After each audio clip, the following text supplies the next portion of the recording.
Good morning and buongiorno. Can I hear a good morning back?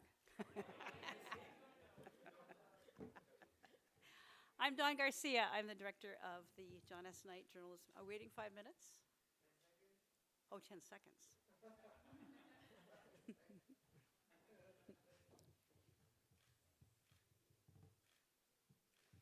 Let's do that again. Good morning and buongiorno. The mic is not on? You have to press.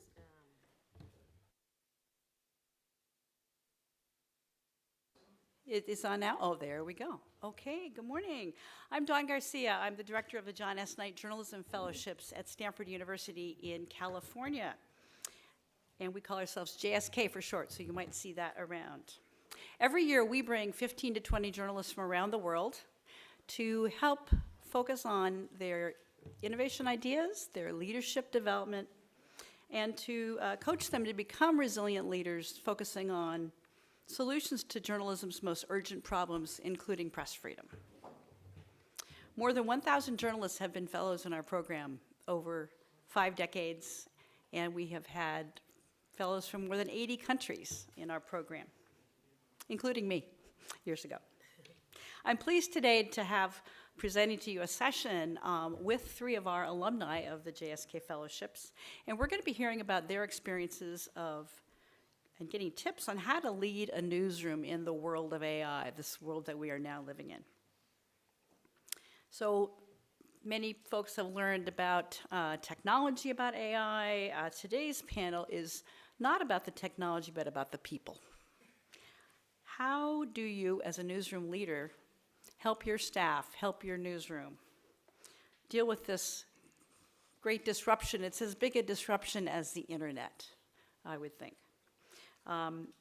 These are 3 leaders of small, innovative digital newsrooms, and we're going to ask them about how they're approaching these complex problems and have a conversation, and we'll go to your questions at the end. So I'm just going to briefly introduce the folks, and then we're going to start. So right to my left is Carolina Guerrero, and Carolina is the CEO of Radio Ambulante Studios. It's a groundbreaking Spanish language podcast production company, and it's covering Latin America and U.S. Latinx communities. And they have 3 shows, and they have grown to more than 34 staff members. I'm so proud of you. In the work they've done, numerous journalism awards and community building, and we're going to have some insights from her on all the things that Radio Ambulante Studios has been doing. To her left is Akoto Ofori-Atta, and she is co-founder and chief audience officer at Capital B, and that is a nonprofit, local and national news organization serving Black Americans.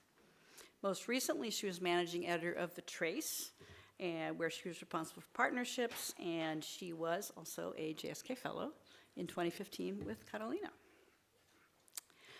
And on the far left is Natalia Antelava, and she is co-founder and editor of Coda Story.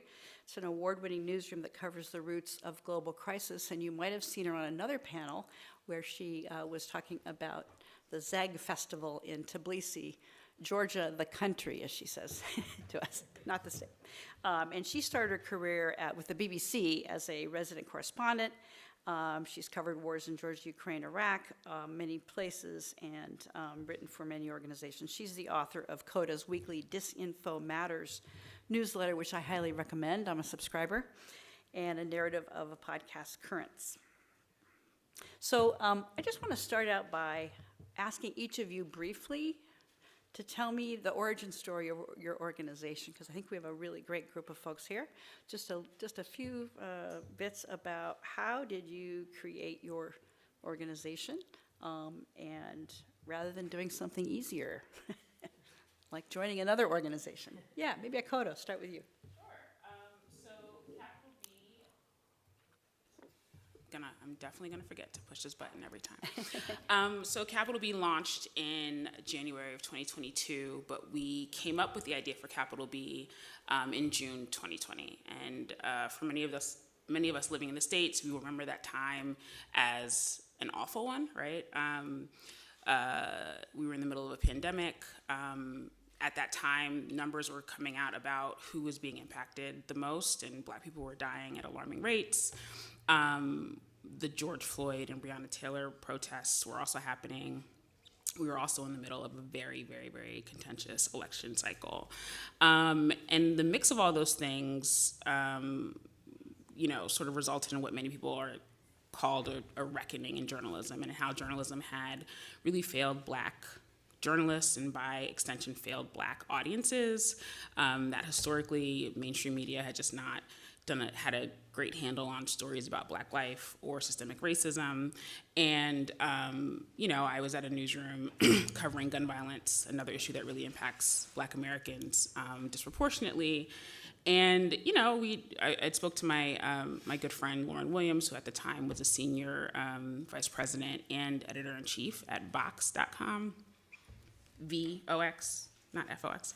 And we were just thinking about how important and urgent the moment was. And there were a bunch of well-meaning, white-led newsrooms or leaders in those newsrooms who were trying to affect change. And for me, I just felt like we needed, while those things were happening and those changes would be very slow going, there needed to be an urgent response. And so we created Capital B in response to all of that, in response to declining access to local news, and really wanted to build something that would deliver meaningful, trustworthy, accurate information to Black Americans across the country, and over time, build trust and let Black people see the power that journalism can have in their lives. Good, thank you, Akoto. Let's go to Natalia. How did Coda Stories begin? So we did the same thing, didn't learn from you. Can't learn from others' mistakes. So Coda, we started in 2016, 2017, and the problem that we were trying to solve was really around news as incremental pieces of information. I was trying to figure out how, I spent my entire career in the news. I was working for the BBC, for the foreign desk, so I was, in and out of countries, covering all sorts of elections, disasters, wars, breaking news, and I increasingly developed a bit of a problem with that idea of breaking news in itself, and with the idea of the 24-hour news cycle. And I don't necessarily buy into the concept of slow journalism, but I think journalism by definition needs to be slower, because, the whole idea of 24-hour, the idea that news is happening like around the clock, 24 hours, is a bit of a bullshit idea, and it leads us to filling that space with stuff that's not needed.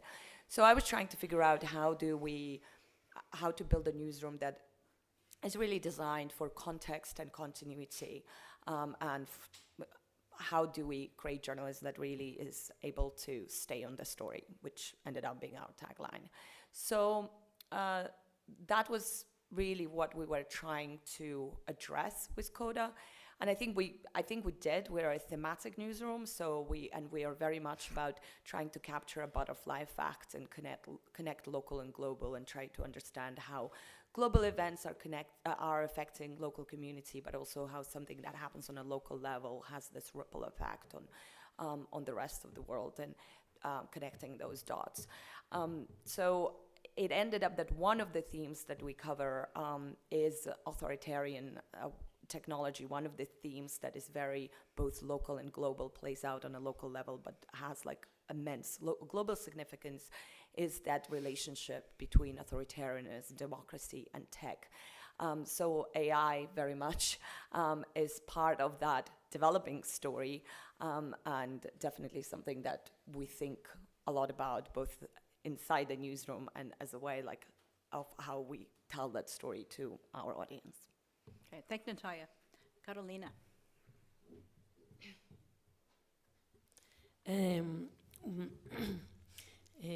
Thank you for having me. We created Radio Ambulante, we started working in Radio Ambulante on the project in 2011. I co-founded it with my then boyfriend, now husband, and he's here, and he's the host and executive producer of what we do, so he deserves a mention.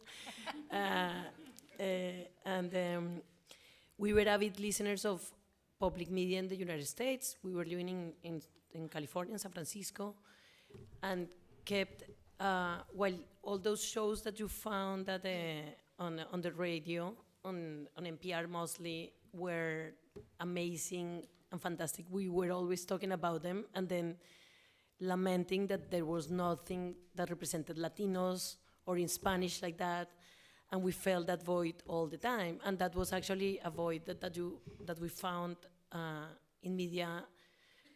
We couldn't see ourselves represented. We couldn't see the narratives that we knew represented Latinos and Latin America.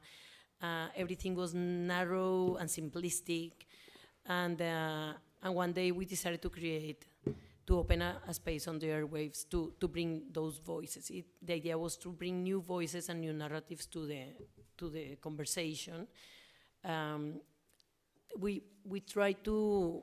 There was a problem. We didn't know how to produce radio or audio, but Daniel was a writer and a journalist doing long form. I was supposed to be a very smart and sharp business person that I really realized I became that person on the job as well. But I think the important here is that what we were trying to do is to put some names to anonymous data that was always running on communities like ours. There was always this idea of all these stereotypes created, and also when you are in the United States, that is a country full of immigrants. The stories are always there, no? Like the immigrants who did that. But that story doesn't start there. Like many of the stories that we see happening that are important, you can't describe the crisis of Venezuelan immigrants in New York if you don't start describing what's happening in Venezuela, or a freedom of expression in Cuba that brings migrants, or climate change in Guatemala, or so many important issues. So we decided to really bring a different narrative and see ourselves represented there. Since then, we have grown into, so we launched Radio Ambulante. Is more narrative and personal stories, and we wanted to build that trust, that kind of like what Akoto described it to, that people really could empathize with people living the stories. And I think that we have been very successful that we launched Radio Ambulante in 2012, and then in 2020 we launched a more narrative, like an explainer, like El Hilo, which is a podcast that explains the most important news in Latin America, and those podcasts are very complementary and are very relevant in both the United States for Latinos and Latin Americans, and globally as well for everyone who speaks Spanish. Okay, thank you, Catalina. Am I on? Yeah. So I'd like to ask you each to talk about one thing that excites you about using AI. There are a lot of perils, the perils and promise, but what is something that excites you that you're already doing, or that you hope you will do in your small newsrooms? Go ahead. Yeah, we have been using AI tools for a long time. So we used to transcribe all the hours of audio manually, and for some years already we have, there are some tools that we use. Now what we are excited about internally, like at the newsroom, as for tools, we are developing a tool to find grants and opportunities from that. We have databases that we need to analyze. So we're somebody is studying at our newsroom. It's a small newsroom because we have 35 people, but 28 are journalists, and then they're concentrated creating these long form features, like narratives. So we have just one person dedicated to this, and we're excited about those tools internally. We still have to decide what to do for the audience, and that's probably part of the conversation that we're having today. Right. And I'm excited to learn more I'm not sure about the tools. Okay, that's fine, that's fine. So Coda, what about your newsroom? Yeah, same thing. We're still thinking about what it's going to mean for our audiences, but for us, I think it's just opened up a lot of efficiency for us. As leaders, there are tons of things that you have to do to keep your newsroom sharp, innovative, organized, that have nothing to do with like the words that end up on a website or whatever, right? And so everything from writing grant proposals on our business side or helping with grant letters to thinking about, I'm interviewing a candidate and I'm trying to get to a very specific thing. I want to know how they might orient themselves in a startup environment. Like what are some really precise questions I can ask this candidate to get at that, right? So you get prompts to ask questions get prompts, for an interview. One of our editors had used it in an interesting way to take a performance review and help think about some SMART goals around what that person's goals in a year could look like. And so from that perspective, I think it is very, very helpful, buys you a lot of time, is sort of a partner with you in thinking about some of these operational things, which is, I think, exciting. Great, Natalia, what excites you or what are you using now for AI and Coda Story? Yeah, I think, not using AI in the newsroom would be equivalent of still handwriting when the typewriters came in. So obviously, it's as tools, like it offers endless opportunities. Everything that you've both said, from transcription to some of the grant writing, which, takes the load off. It makes life easier. Calendar, like there are definitely things that make it easier. Colleagues of mine have been using it to role play. Some of the other JSK fellows at Stanford, some difficult management conversations and so on. So all of that is there. I think, and evolving constantly.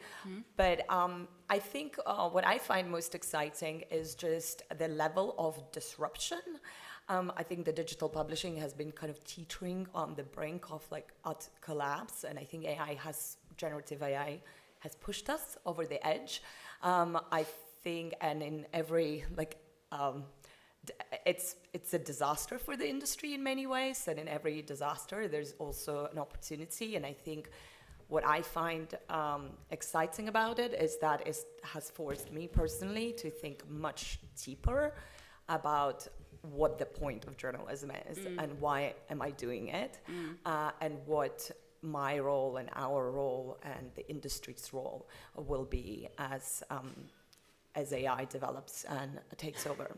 Also, a lot of it is, in my view, is a bit of a, it's just the latest thing as well. Remember, we were all very excited about crypto and blockchain, and we had zillion sessions in Perugia about blockchain, and no one's talking about blockchain anymore. I don't think that will quite happen with AI, but I think that dose of skepticism is also important. Great. I want to shift a bit to talk about what AI means for marginalized communities, which some of you are working in that space. What kinds of things do you need to think about when you're using AI, or how AI might affect a newsroom? For you, capital B, Akoto, and for you, Carolina. But let's start with Akoto. Yeah, so one of the obvious things, right, is that AI is just pulling from all existing knowledge and all things that have been already created, right? And what we know about media, news, information access when it comes to covering Black people, thinking about Black life, that a lot of what exists there's a lot of shortcomings, a lot of it is racist, a lot of it is full of stereotypes. And so that's just one thing that we need to mark against, right? These technologies are only borrowing from a history that has not really been great for Black news consumers, right? And then also there's, we saw this in 2016, we saw this in 2020, that there are a lot of efforts to intentionally mislead Black people, and Black voters specifically, around election time. And AI is a tool that can just sort of supercharge those efforts, right? But also, we've done a lot of reporting on this, and we also have a local newsroom in Gary, Indiana, which is a small town about an hour away from Chicago, formerly a very bustling steel city in the Midwest, where a lot of Black people up until the 1970s, were able to go and thrive. And, now it's in real decline, and it's the home of our second newsroom, and there are several zip codes where more than half of the Black families do not have access to internet, right? In the rural South more broadly, 40% or so of Black people don't have access to internet at home. That is higher than the rate of the white residents there and higher than the national average, right? So there's also just a very fundamental question of access. For any good that AI might do, it might leave a broad swath of our audiences behind. And as we think about what AI means for us as we cover those audiences, that is really critical for us. Like, how do we beat back against that? How do we combat that? And what are some things we can do both in our practices and in our journalism that help to, again, push back against that? Great. What about Latino communities, Carolina? So there are a few things that are important here because we produce podcasts. We are not a print publication. We don't do breaking news. We publish 2 episodes of 2 podcasts every week, 80 episodes per year. And we do a lot of community building and have other spaces to interact with the community. So for us, it's very important to also see what information is available for Latinos and Latin Americans, because the problem when you talk about marginalized is not just the communities and the Latinos in general. It's also small media or small organization like ours. We don't have the power to be everywhere, right? But the space that is not filled would be filled with misinformation. We are seeing that now. So we see misinformation is on social media, on Instagram, on TikTok, but also via WhatsApp. Latinos are huge on WhatsApp. My mom forwards everything that she receives, and she receives very I don't know, we ask. Can you give me an example of what your mom forwards to you? No, I don't want to talk about my father-in-law, but I have an example. It's so many people they're at a certain age, and is the cousin sends something from a politician about a politician, and then she asks us, because me and my sister are both journalists, and we keep Mom, don't post that. And what need is it to post everything, right? But we get a lot of information. Do you know that Petro, we are Colombian, Petro is the Colombian president, and she says something. And I was no, that's obviously not true.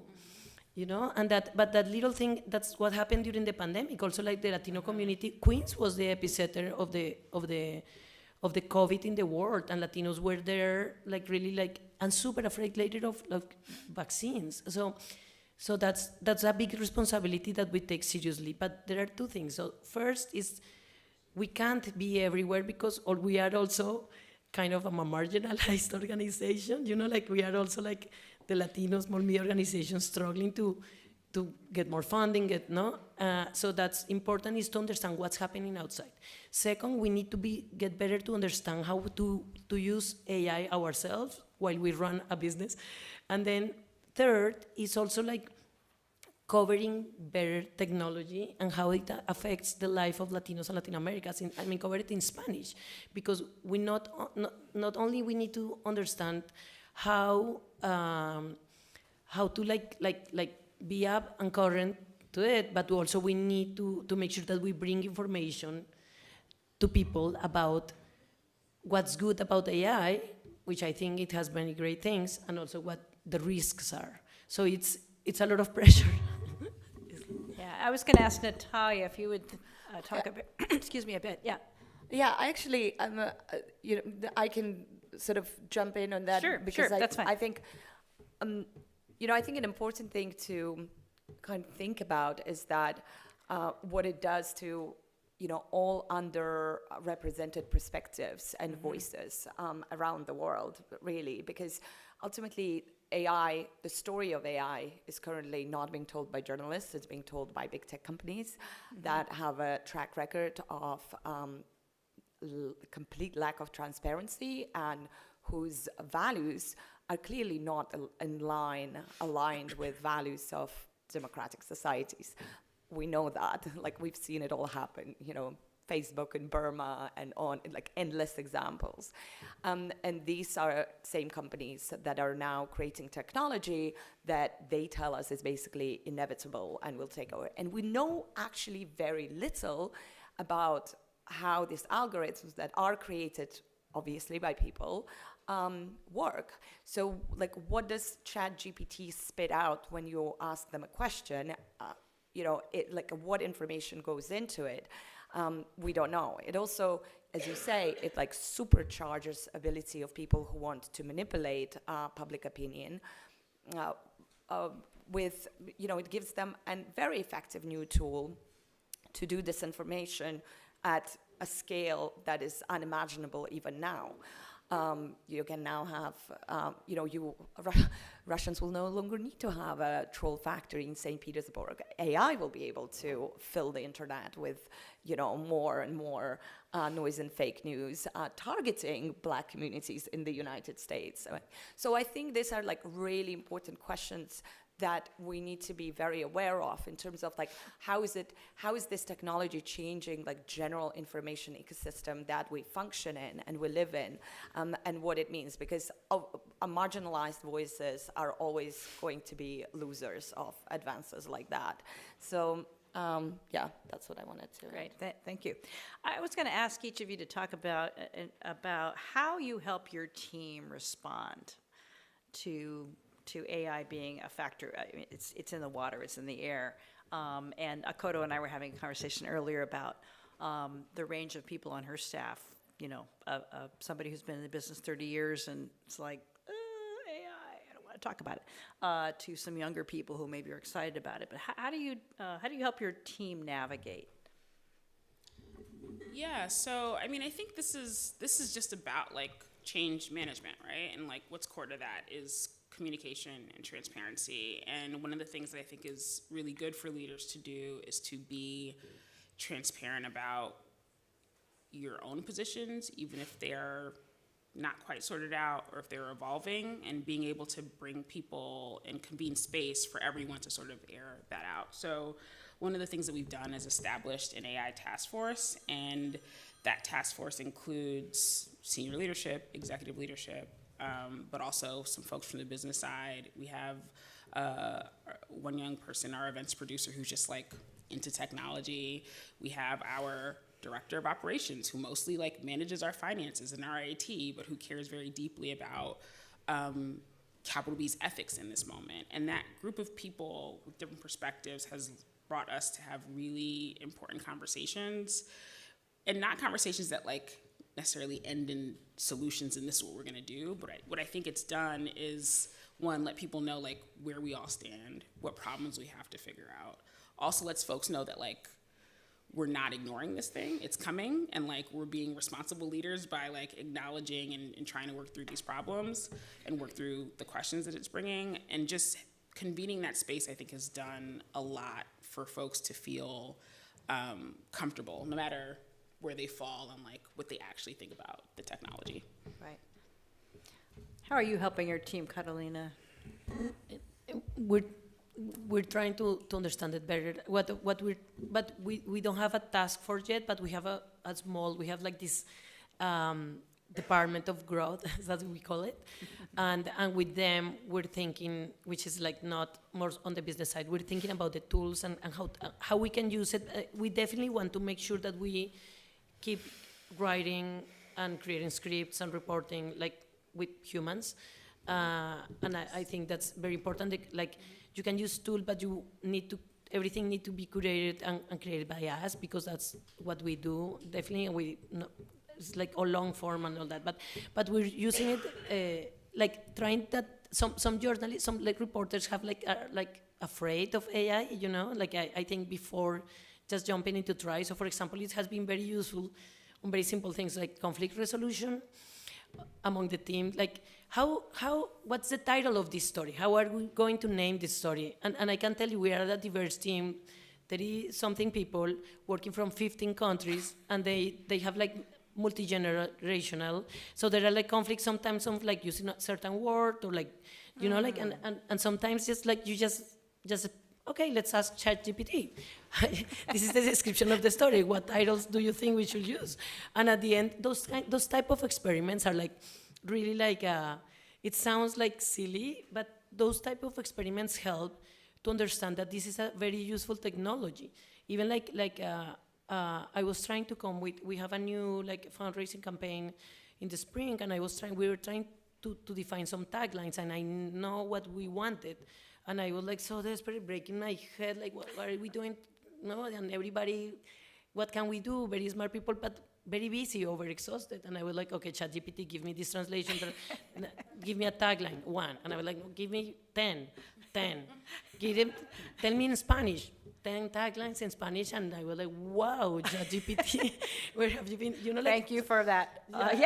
So I think if like keep experimenting and using like what you can learn from it, it's very useful for your team and for you. Obviously, like we have a lot of data really like from members and social and a lot of data. So that is a more monumental work that we can build and find the infrastructure.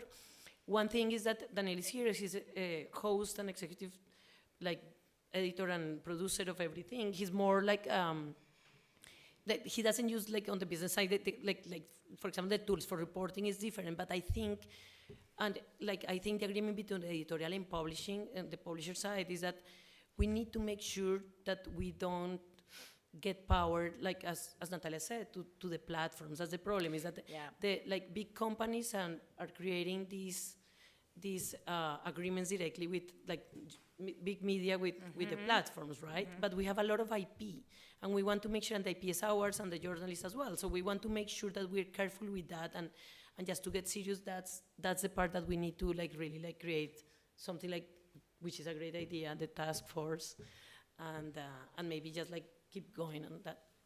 Great, thank you. And Natalia, any conversations you're having in your newsroom that you want to talk about regarding AI and how to help your team respond? Yeah, like we have conversations all the time, and I think you just have to think really hard about what it means. I mean, it's one thing. Tools is one thing. There are two different things here. One thing is tools. Another thing is like, what is the story that we should be covering, and how is it affecting communities that we cover and the themes that we cover? And another thing that we haven't mentioned is like, how is it actually going to affect consumption habits of news consumers? Are we all going to we already know that, Google it's a matter of time until they start giving you answers rather than sending you to links. This is part of the death of digital publishing. What does it mean? How are we going to reach those audiences? We can no longer reach them through social media networks either, because they've turned it off, right? SEO is pretty much dead. And also, like, what does it mean if people will just get used with, as time has gone on, we get increasingly used to less and less friction in our lives, right? We want everything. We want to be like fed through a tube. Like we want everything to be as easy as possible. And I think this whole like ChatGPT, like chatbot, ask a question, get an answer. It's like further step in this simplification of the way that we as news consumers consume information, and like what does it mean for journalism that is trying to tell complex stories? So what does it mean for the fact that like what are these answers based on, right? We are not even going to know what will go into the final answer that ChatGPT or whatever chatbot will give us when we ask the question. So I think these are all the questions that, conversations that we are having and we should all be having. I want to shift a bit to ask about how you are thinking of helping your audiences with AI, and not just, well, it's helping teaching them about what is truthful and what is misleading, or helping them understand what you're doing, or any of those kind of categories about media literacy. What are you doing to help your audience?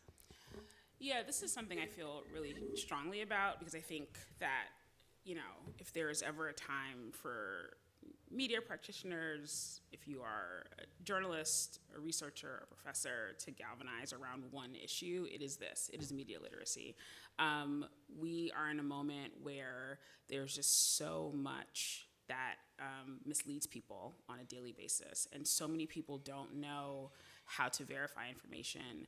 So many people don't know what it is we do as journalists, right? They don't know how we verify, how we decide what to publish.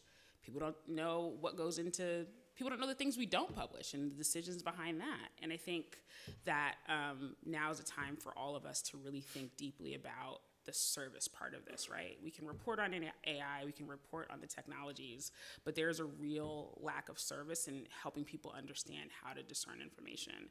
And I think that's in part, I mean, I'm in the nonprofit space, so it's, it's different for us, but I think part of that is that the truth about verifying information and understanding how to do that well is to have knowledge of a bunch of different sources, accurate sources. And I think that if we are to help folks navigate this very difficult period, we have to be more collaborative in showing people what reputable sources are, what they mean, how to discern, how to understand, what a deep fake is, what a robocall is. And there's like a deep need for education that I think it's very important for newsrooms and newsrooms leaders to galvanize around in this moment. Great. Yeah. Yeah, I agree with Akoto. I think I want to just add that that I mentioned obviously my mom, my father-in-law, but young people are the most at risk right now because first many people don't understand what journalism is, so and they don't consume journalism. I have a teenager and an 18-year-old and an 11-year-old, and at some point when my son was 16, he was following news on TikTok. And it's hard to understand what they're consuming, and that's very important because, young people are electing, I don't know, the new Argentinian president in Argentina. So what I feel is that they need to be better informed, and I think a young generation of listeners is important for us right now because we have a young audience, but the average age is 33. So I think we are also we think that we are at this privileged space because our audience trusts us. We have a good reputation. People come to us for clarity. Besides the 2 episodes, we hear all the time. I need them to explain this to me because so we want to make sure that we are building that trust with younger people as well. I don't know, maybe not with episodes that are 1 hour long. So we're gonna see because we're thinking about it, and that's I think is very important is to make sure that we go to the younger people. Great. Natalia, any thoughts on? Yeah, I mean, we cover the intersection of technology, democracy, authoritarianism, and AI is a huge story.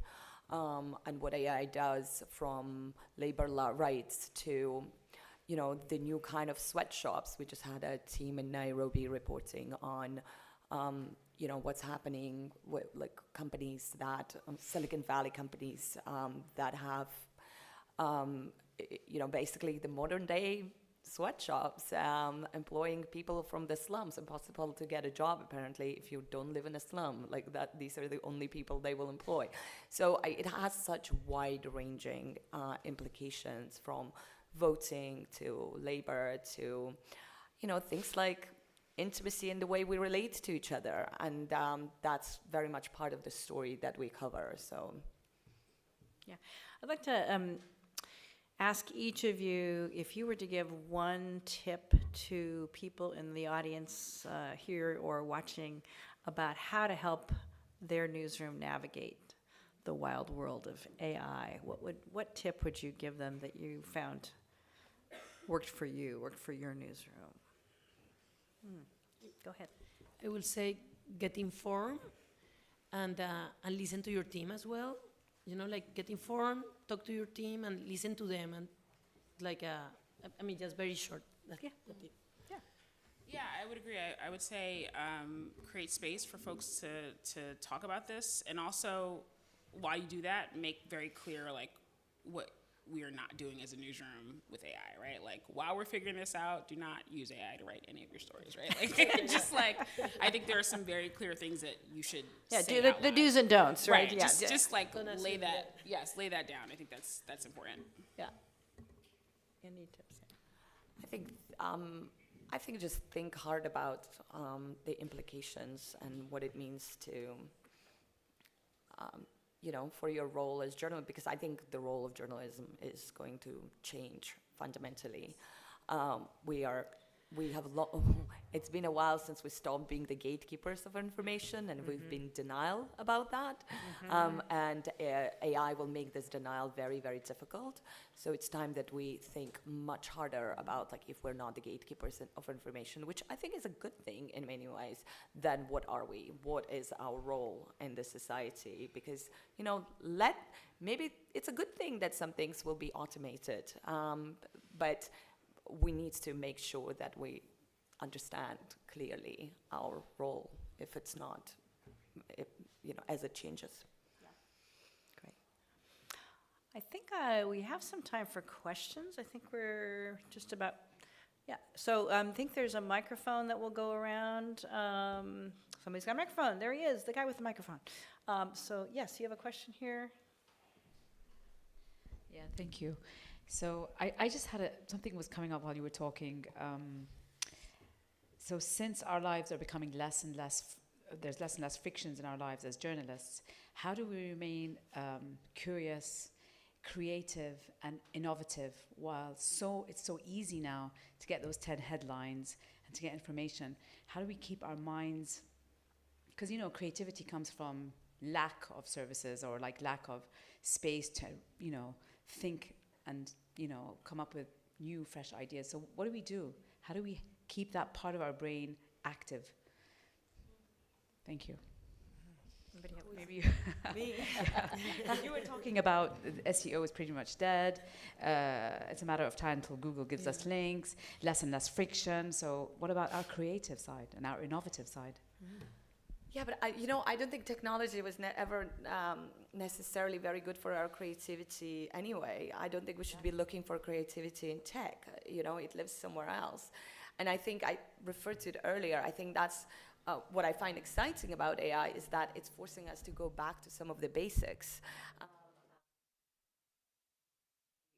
Kind of look at the so much of the tech is gimmicky, like so much of it is like shiny packaging, and we really need to make the distinction between that as a tool, and it's not going to solve our problems. It will make some of them worse, and it will help with efficiency, but there are like layers under all of that that we should be looking at and discovering, and creativity never really came from tech anyway. It's like that.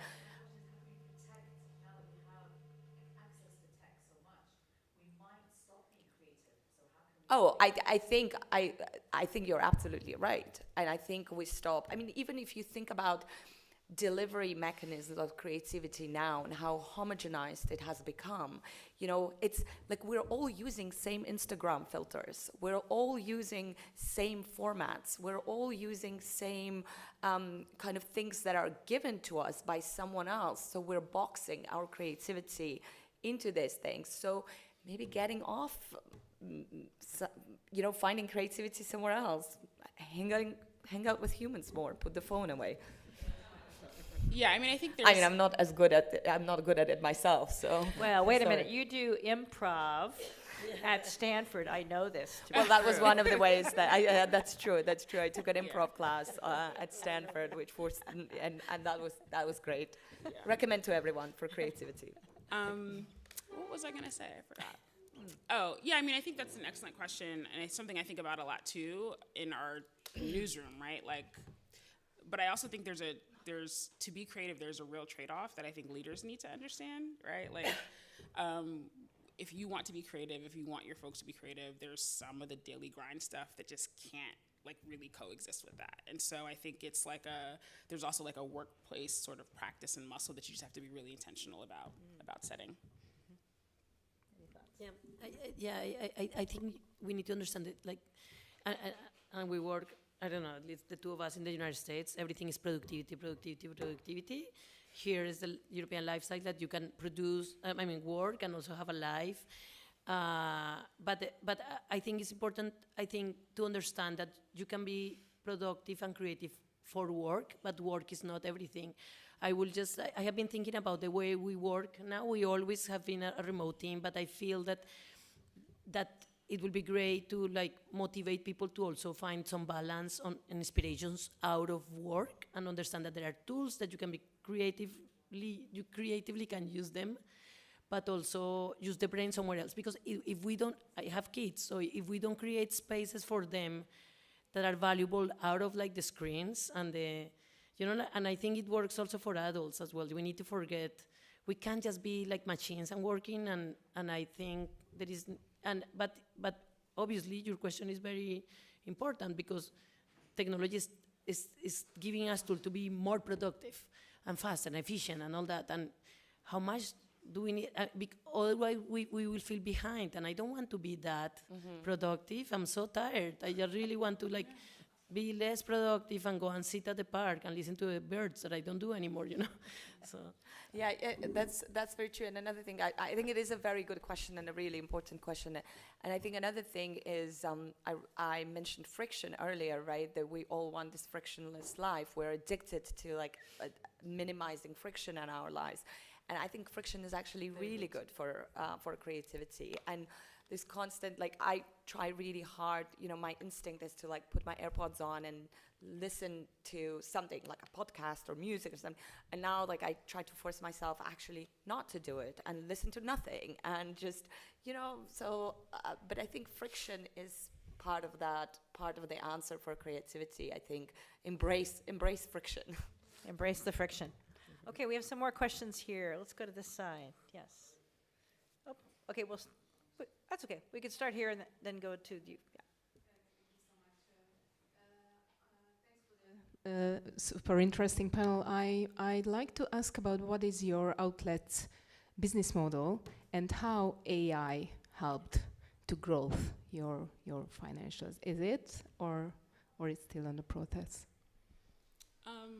So we're a nonprofit, and most of our funding comes from institutional foundations, I think over 80%, but we also have individual donors, and we also have a membership program for small dollar donors, and then we also pursue ads and sponsorships where we can, and we have not really used AI to necessarily power any of those yet, but I think there might be some interesting ways to do that, particularly in the membership space, and those are just opportunities that we're interested in exploring. Yeah, so our business model is a combination of not in this order because it has changed, the percentage that it brings, but it's a foundation support, partnerships, distribution partnerships with the podcast, very strong membership program, which now brings 35% and is the biggest source of revenue.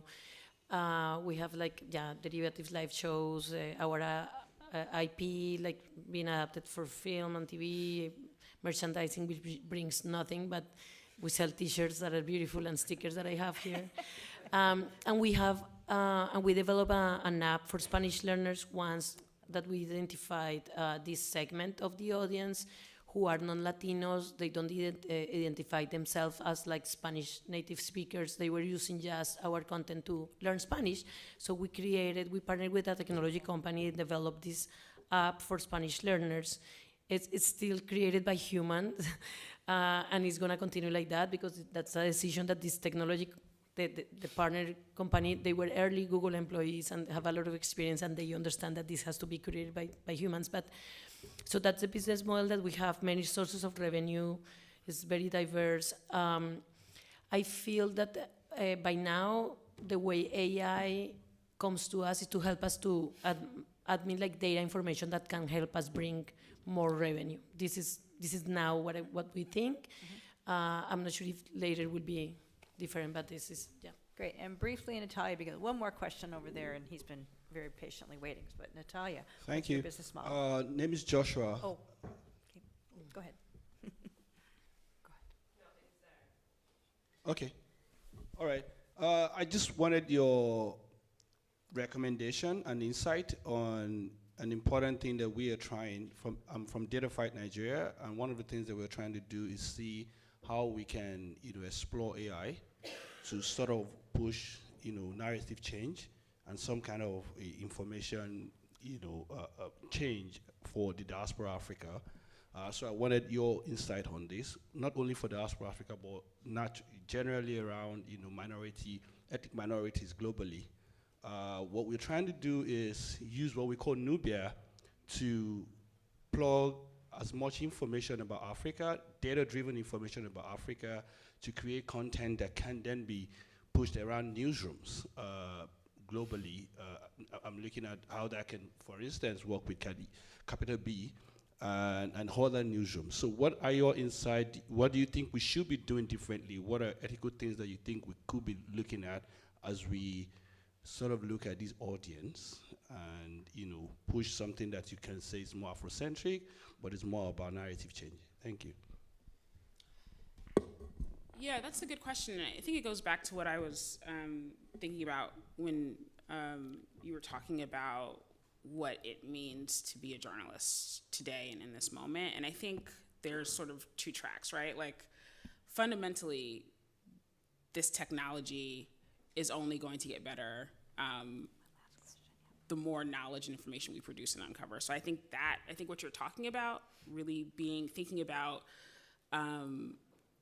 yourselves and your organizations as a conduit for like good and accurate and valuable information, and using and putting that into the system so that the system is, supercharged with stuff that is really, really valuable for audiences, I think is really the main and the large lesson for all of us, right? Like, So which system? AI generally. He needs to read.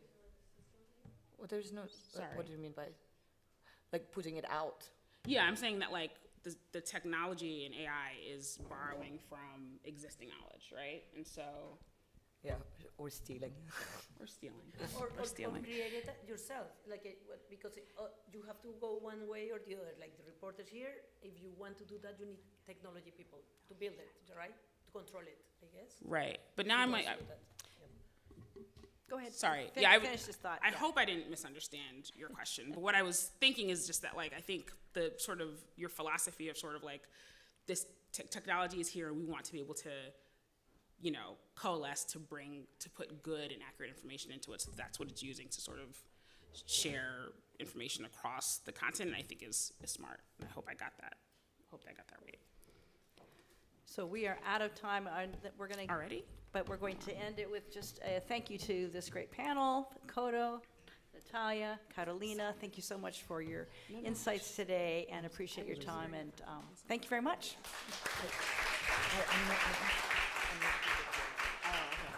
Maybe you can come ask your question. We ran out of.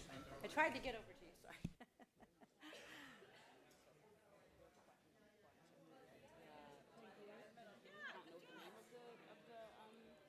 Experience Umbria through the European Union.